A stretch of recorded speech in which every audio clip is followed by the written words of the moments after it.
What's up, guys? Welcome to Daily Dose of Reddit. This is your host, Zach, and today's subreddit is r/NuclearRevenge.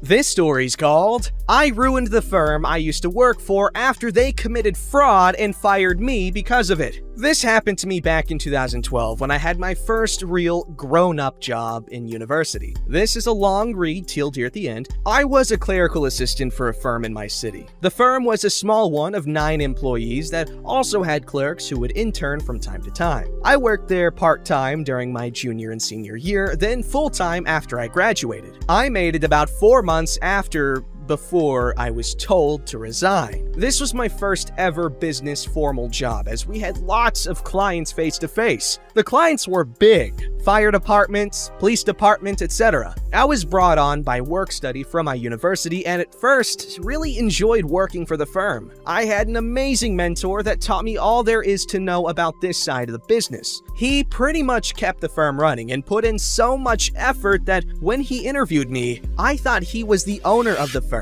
and not just the staff member above me. Anyway, as this was my first job, I wasn't keen on office politics or good at recognizing my surroundings with peers. After I started working full-time, I began to catch on and see what was going on behind the scenes. The partners of the firm were scumbags. They treated all the staff like monkeys and showed no appreciation. They were both male and constantly harassed the female staff and interns. So often that the turnover rate was so high that there were new interns every few weeks. There were cliques inside the firm. The attorneys banded together with the office manager and HR manager. The interns stuck together and I was with my mentor. For the most part, we were able to stick together and get our work done and turn out good work product. But it was hard to watch the harassment of the interns, the social gossip circles of the cliques, and the blatant disregard for the staff. Soon after, an intern complained to HR that one of the partners slapped her ass and called her vulgar names. The HR manager, attorneys, and office manager gaslighted this poor intern so bad that she was an emotional wreck when she just walked out and quit. That was the point my mentor and I had enough. After seeing this, we started to take pictures, notes, and gather statements of everything we could see that was going on inside the firm that was illegal. After a huge firm event that involved many hours of overtime, close quarters, and pressure, a breaking point was hit, and the staff was exploded upon by the attorneys and managers. After the event, all of the employees went out to a local club to relax and throw back a few drinks and cool off. This was not something that you would think people in this field would do, especially when the average age of the employees in the firm was over 45. After the attorneys started getting crappy drunk, the interns and my mentor took off to go home for the night. I stayed but went to party with my friend group that was also out for the night at the same club. I bounced back a few times between groups and dancing, but near the end of the night, I came back to check on my coworkers, and what I saw was shocking. They rented out a VIP stage and had bottle service all night. When I walked up to the stage, I saw the 2 partners grinding on associate attorneys, fondling them and taking turns making out with them. I was disgusted and started to hatch my plan. Ew, cooties!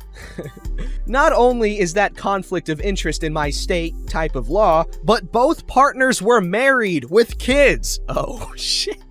And so were 3 out of the 4 other female attorneys' staff members. I got one of the promoters that was my roommate at the time to get the club rep to take photos of them doing this, but to also send them to me. I snapped a few on my phone and left the club. Before we went out, we all stopped at a hotel room close by that was rented out by the partners of the firm. I went back after I left the club, and since I was an employee of the firm, I was able to convince the front desk to let me back into the room as I was there a few hours earlier and was working with them to pick up and drop things off for the event. After I was let in, I started to take pictures of everything that I could find. I emptied drawers, bags, and closet and was able to take pictures of many drugs, sex toys, and things like IDs that were left behind earlier. The following Monday, I go into the HR office and tell the manager that I was uncomfortable with what I saw the partners doing, what they have done in the office, and how everyone exploding on me and my mentor at the event was unacceptable. Immediately after I left the HR office, the manager ran into the partner's office and closed the door. I could hear screaming coming through the door and booked it over to my mentor's office to fill him in. After I blurred out what happened and what kind of pictures I got, the partners and HR manager run into my mentor's office and overhear us talking about what happened nights before. They immediately tell us to resign and to pack our things as they were worried about our hostile work environment and what it's doing to the firm. I am on the verge of tears and don't know what to do next. My mentor quietly asks for our termination letters, all of our pay stubs, all of our billable hour entries from when we started, and my university work-study paperwork. The HR manager was shocked by this, but legally had to produce all of these things for us upon request. After 2 hours of data compiling,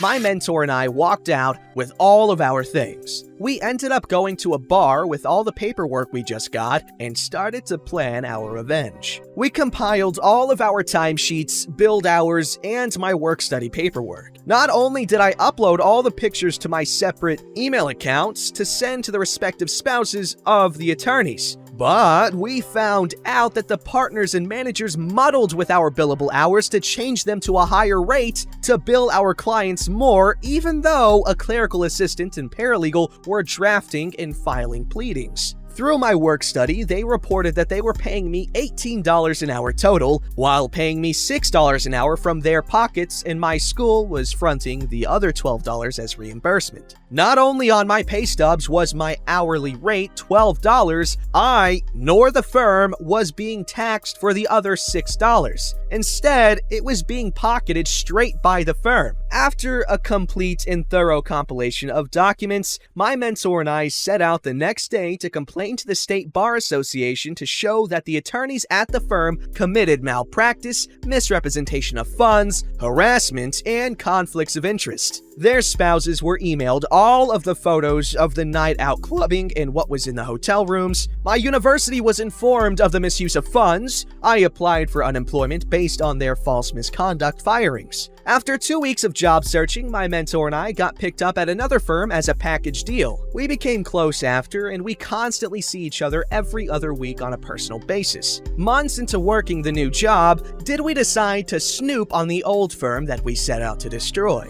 Not only did 4 of the attorneys lose their legal licenses, they were sued by the Bar Association and L&I for fraud. I don't know what L&I is, let's look it up. Apparently Labor and Industries. Their spouses were all involved with divorce proceedings, and the managers' reputations were ruined by what was brought to light and what they covered up. My mentor and I ended up pulling all of the Superior Court submissions to read over what documents were submitted in court, and they were caught lying in declarations they submitted. It felt real nice to be vindicated by ruining their relationships, jobs, and business. Thanks for reading. Incredible revenge, and good on you for standing up for all those poor interns and other staff members. Being harassed by your boss, I can imagine, can be a very intimidating thing, given the power imbalance and, oh my god, I could lose my job and all that other crap. It's really sad.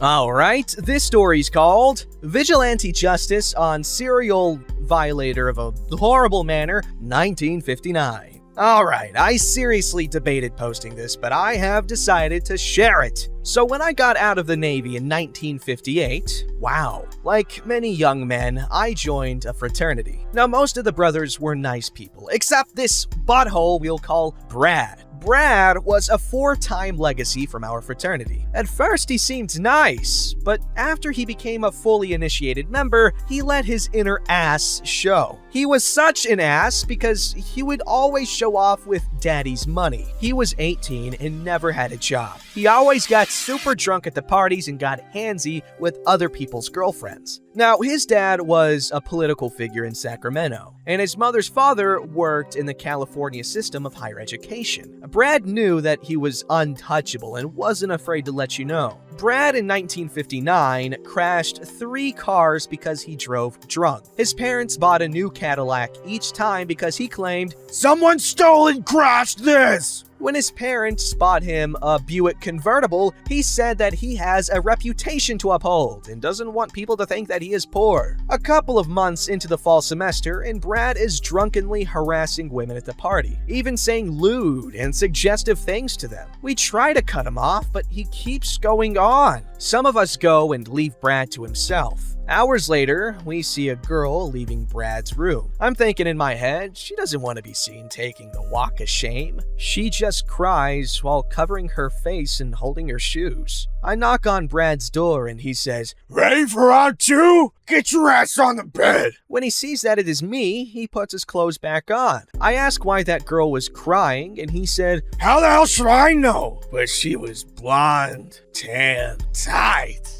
I ignore him, but I tell the other brother what happened. They know that he is a pig and just brushed it off. A couple of days later, police came to our house and arrested Brad for violation of a horrible manner. Apparently, they were watching him because 13 other girls were accusing him. Now, Brad had this birthmark on his private parts, so the statements from the girls were taken into account and he was arrested. The evidence was undeniable, especially with the details that the girls were giving regarding Brad. Due to him being a sexual predator, he was expelled from the chapter without him knowing, important later. So we and one of the sororities on campus started a support group for the victims.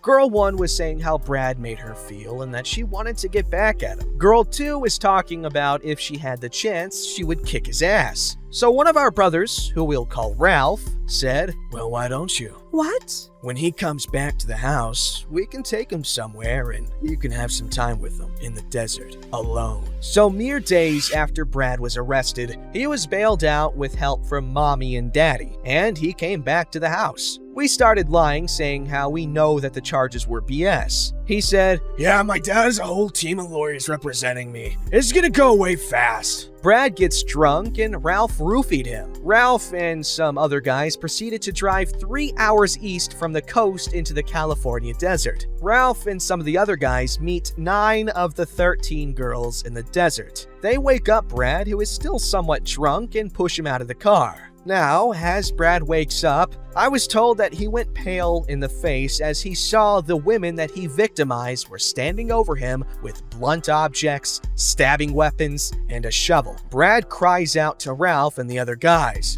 You can't leave me here alone!" Ralph said, "You aren't alone. You have plenty of company, and you know everybody here." The guys drove off, and the girls came back to campus 3 hours later, with dirt on their clothes and a red-stained potato sack. Us guys never knew what became of Brad. But to this day, when we see the remaining girls that are living, we never ask. Thanks for reading. And let me say, when I say roofied, he was drugged. Benzodiazepines were invented in 1955, so that could have been it. But I have no way of knowing because I had nothing to do with this and the actions that took place afterward. Well, first of all, let me say that, really cool of you to freaking start that support group or whatever for the victims, because I might not have the most accurate view of the 1950s, but like, let me say that I freaking idolized that decade. Obviously, social issues were out the wazoo, and I've got the privilege of being able to look back and be like, wow, that place in time was beautiful. Lots of the diners in the car. Ooh, so cool. I love the aesthetic. Just the aesthetic. But anyway, I do know that it was not progressive at all. I'm pretty sure Jim Crow was still there. Women. It's just a bad time for everyone that wasn't like a white dude. I mean, I know that's not the case every time, but I'm speaking in general terms. So I'm just saying I'm impressed with how progressive y'all were at the time. And even now, like a bunch of dudes, like a freaking fraternity starting a support group for, victims of sexual assault. That's insane. That's really cool. Let's just ignore the potato sack though. This story's called Get Violent About Sharing My Bed? Right back at ya, bud. Having trouble sleeping tonight. Right as I was finally nodding off, this popped into my head and I started laughing hysterically, waking my husband. It's small, but wanted to share. Also, this is a petty revenge story because there's no nuclear revenge and I got a burp. Okay, got it out.